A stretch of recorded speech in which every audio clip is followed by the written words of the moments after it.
Hoje eu quero falar sobre um sentimento chamado culpa, que tem levado milhares de pessoas à depressão, ao desespero e até mesmo ao suicídio. Esses dias veio um homem até nós, eu e o pastor Felipe, e disse que não aguentava mais o sentimento de culpa que ele carregava nas costas. Toda vez que ele participava da ceia, o diabo o acusava e ele sumia por vários dias da igreja. E ele nos contou que quando ele tinha feito isso, há 16 anos atrás, a irmã dele mais nova estava grávida do namorado dela. E para os pais não a expulsarem de casa, ele disse para a irmã: por que você não aborta esse neném? E como a irmã ela já estava querendo isso, eles concordaram e ele deu o dinheiro para ela e ela infelizmente abortou o neném. E ele se arrependeu muito com o passar do tempo e ele teve uma depressão muito forte por causa disso. E sempre que se lembra, ele fica triste, ele se culpa. Meus irmãos, todos nós cometemos erros e fazemos coisas que sabemos que não deveríamos fazer. E por isso nos sentimos culpados. Esse sentimento de culpa, por um lado, é bom, porque ele mostra que está desagradando a Deus e que não está seguindo os conselhos que a palavra dele nos dá. Por isso esse sentimento de culpa te incomoda. Mas a culpa, quando ela toma conta do coração, da mente, ela é muito ruim, ela prejudica. E não há sofrimento pior e mais prejudicial do que o sentimento de culpa. Para algumas pessoas, a maior dificuldade é o presente. E para as outras pessoas é o medo do futuro. Outras acham que o pior inimigo é o passado, porque o passado pode transferir o presente em um inferno. Enquanto a ansiedade e o medo do futuro, naquilo que está por vir, o sentimento de culpa é o medo do passado.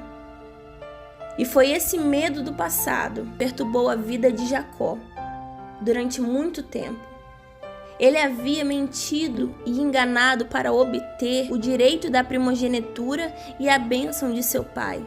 No livro de Gênesis, no capítulo 32, conta que Jacó estava esperando a possibilidade de encontrar o seu irmão Esaú. No passado, Jacó havia enganado Esaú. Agora tinha que estar com ele frente a frente. Esse perigo de encontrar o irmão e o medo do passado assombrava Jacó, fazendo com que ele perdesse o sono, a paz, a tranquilidade da sua alma. Olha o que está escrito no capítulo 32, no verso 7. Jacó encheu-se de medo e foi tomado de angústia. O sentimento de culpa é uma emoção triste que produz desconforto e ansiedade. Viver com o sentimento de culpa o tempo todo não nos ajuda em nada. Só faz com que enfrentemos mais dificuldades na nossa caminhada. Pois ela desgasta o nosso físico, o nosso psicológico e principalmente desgasta o nosso espírito. Quando carregamos a culpa, mesmo depois de termos nos arrependido e pedido perdão ao Senhor, ficamos presos nesse pecado e é exatamente isso que Satanás ele quer. Ele sabe que a culpa vai nos afastar dos caminhos de Deus, vai impedir que a gente siga em frente e prospere. Por isso ele quer que a gente, que eu e você, passe a vida toda focando nos nossos fracassos, nos sentindo pessoas sem valor, pessoas inferiores, pessoas pecadores, pessoas fracassadas. E é possível que tenhamos tido problema com alguém e agora estamos andando em uma direção ou temos que andar em frente à sua casa. Isso causa um mal terrível. Quem nunca experimentou isso? Então vem aquele sentimento de culpa. E o que devemos fazer diante disso? Algumas pessoas acham fácil negar que haja esse sentimento, fazem de conta que nada existe. Essas são aquelas pessoas que sofrem sozinhas, que quando você vê, pronto, tirou a vida, porque sofre sozinho. Outros tentam esconder o problema dizendo que as outras pessoas vivem pior do que ela, pior do que ele.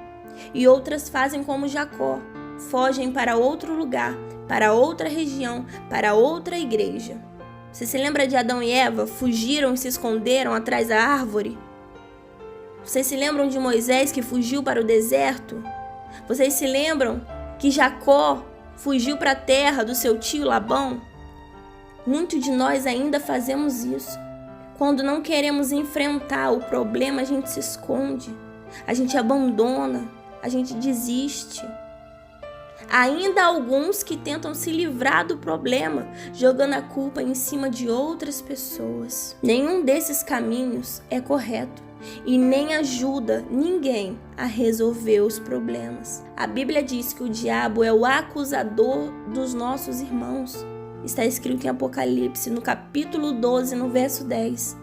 E ele vai te lembrar de tudo o que você fez de errado nos últimos anos. Esse é o trabalho dele, ele é o acusador. Antes de você levantar da cama de manhã, ele vai dar um jeito de você pensar que você não tem sido um bom pai, que você não tem sido uma boa mãe, que você não tem sido um bom marido.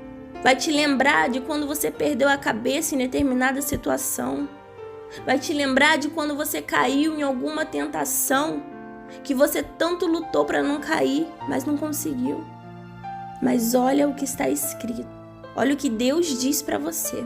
Sou eu mesmo, aquele que apaga suas transgressões por amor de mim e que não se lembra mais dos seus pecados. Deus está dizendo isso para você. Que só ele tem o poder de apagar suas transgressões por amor a ele mesmo e não se lembrar dos seus pecados. Ou seja, quando nos arrependemos de todos os nossos pecados e pedimos perdão ao Senhor e à pessoa, ele decide apagar os nossos erros. Isso quer dizer que se alguém estiver trazendo coisas negativas do seu passado, isso não vem de Deus, vem do acusador, tentando te enganar para te fazer carregar um peso, uma culpa, que você já foi liberto. Você sabe qual foi o fim da história de Jacó? Lembra que eu te contei que ele estava com medo, angustiado, que ele iria rever o irmão dele, que ele tinha enganado? Olha o que diz no capítulo 36 do versículo 1 do livro de Gênesis. Jacó olhou e viu que Esaú estava se aproximando com 400 homens.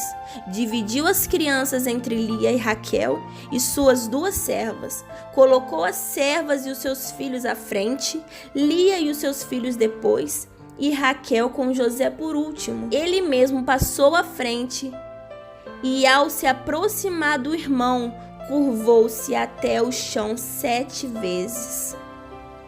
Mas Esaú correu ao encontro de Jacó e abraçou-se ao seu pescoço e o beijou, e eles choraram. Então Esaú ergueu o olhar e viu as mulheres e as crianças e perguntou: quem são esses? Jacó respondeu: são os filhos que Deus concebeu ao teu servo. Que lindo! Jacó estava triste, Jacó estava com medo, Jacó estava com sentimento de culpa. Mas ele não deixou isso dominar ele procurou o irmão dele, pediu perdão, se curvou. A Bíblia fala que 7 vezes ele ficou se curvando, pedindo perdão para o irmão. E o irmão, quando viu ele, correu, abraçou, beijou. Entenda uma coisa, se Jacó não tivesse feito isso, o sentimento de culpa estaria no coração dele até o último dia da vida dele. Só que quando ele foi até o irmão e disse: me perdoa, meu irmão, eu te dou tudo que eu tenho, eu te dou os bois, eu te dou o dinheiro, mas me perdoa. Naquele momento o coração dele ficou limpo. Naquele momento, aquele sentimento de culpa saiu. Entenda uma coisa, você não pode carregar as culpas e fracassos com você e viver uma vida de vitórias, não dá, é impossível. Então, se você já se arrependeu e pediu perdão a Deus, deixe isso para lá. O profeta Jeremias nos garante que as misericórdias do Senhor são inesgotáveis e se renovam a cada manhã.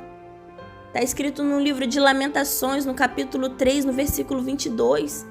Então não fique remoendo o que já se passou. Se o Senhor já te perdoou, por que você também não está se perdoando? E se Ele não está te acusando, por que você continua se culpando? Como se livrar do sentimento de culpa? O primeiro passo para você se livrar desse sentimento de culpa é confessando. Olha o que diz no livro de 1 João, no capítulo 1, no verso 9. Se confessarmos os nossos pecados, Ele é fiel e justo para perdoar os nossos pecados e nos purificar de toda injustiça.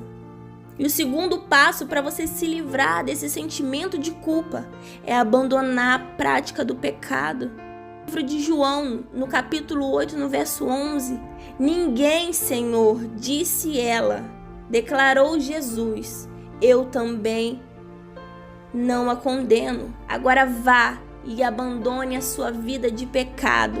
Jesus está dizendo, eu não te condeno, mas vá e não peques mais. Abandona, chega de praticar esse mal. Não quer se sentir culpado, então chega de praticar isso. Chega, acabou. E o terceiro passo para você se livrar do sentimento de culpa é assumir as consequências do seu erro. Davi, ele errou, mas ele assumiu as consequências e venceu. Olha o que diz no livro de Provérbios, no capítulo 28, no verso 13. Quem esconde os seus pecados não prospera, mas quem os confessa e os abandona encontra misericórdia. É isso que precisamos, misericórdia, precisamos clamar. Quando estivermos no tempo ruim, no tempo difícil, temos que clamar as misericórdias de Deus. E o quarto motivo para você se livrar desse sentimento de culpa é esquecendo o fracasso. Aceite o que Jesus fez por você e se esqueça. Apague isso da sua memória, da sua cabeça. Olha o que está escrito no livro de Lamentações, no capítulo 3, no verso 21. Quero trazer à memória o que pode me dar esperança. As misericórdias do Senhor são a causa de não sermos consumidos, porque as suas misericórdias não têm fim, se renovam a cada manhã. Aleluias! Deus sempre tem um novo dia para cada um de nós e Ele deseja que vivemos bem, por isso Ele tem a solução para os nossos problemas. Para finalizar, eu quero te dar um conselho pessoal. 3 conselhos para você. O primeiro, se perdoe. O segundo, não faça mais. E o terceiro, se esqueça. Tão fácil assim, mas se você gravar no seu coração, você vai conseguir ser uma pessoa feliz. Se perdoe, não faça mais e esqueça do que se passou de ruim. Que Deus abençoe a sua vida. Eu sou a missionária Bruna e se você ainda não é inscrito no nosso canal, faça parte da nossa família, Pastor Felipe Silva, no YouTube, se inscreva lá. E no Facebook, Pastor Felipe Mensagens de Deus. Fique na paz e até a próxima, se Deus permitir.